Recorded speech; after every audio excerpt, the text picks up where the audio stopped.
নমস্কাৰ সকলোকে আৰু দুপৰীয়া ভাত খাবলৈ লৈছোঁ। এয়া চাওক ফুল বইল কৰি লৈছোঁ, ইফালে ফুল ভাজিও লৈছোঁ, ইফালে দালি বনাইছোঁ। এনেকৈ খাব লৈছোঁ দেই আজি। আৰু কেঁচা পিঁয়াজো কাটি লৈছোঁ। আৰু বহুত বৰষুণ দি আছে, কাপোৰবিলাক ধুই দিছোঁ। একে শুকোৱা মানে কি ভিজা মেলাৰো জেগা নাই, এনেকুৱা অসুবিধা হৈছে।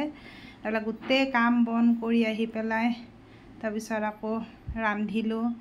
ইমান একো ৰন্ধা নাই বাৰু, এয়ে ৰান্ধিছোঁ আজি। আৰু এনেকৈ ভাত খাব লৈছোঁ, ভাতমুঠি খাব লৈছোঁ আৰু এনেকৈ। আৰু আপোনালোকে ভাত পানী খালে নে নাই জনাবচোন। আৰু এনেকৈ ফুল বইল কৰি লৈছোঁ। তাৰপিছত আপোনালোকে ভাত পানী খালে নে নাই জনাবচোন। আৰু মোৰ ভিডিঅ'বিলাক ক'ৰ পৰা চাই বা লাইক এটা কৰি দিব বাৰু। মানে ভাল লাগে আৰু এটা লাইক কৰি দিলে কোনোবাই। আৰু কমেণ্ট কৰিব, লাইক কৰিব। ময়ো ৰিটাৰ্ণ কৰিম লাইক কমেণ্ট। আপোনালোকে যদি এটা লাইক দিয়ে মই 2টা লাইক দিম বাৰু। আৰু ভালে থাকক সকলোৱে।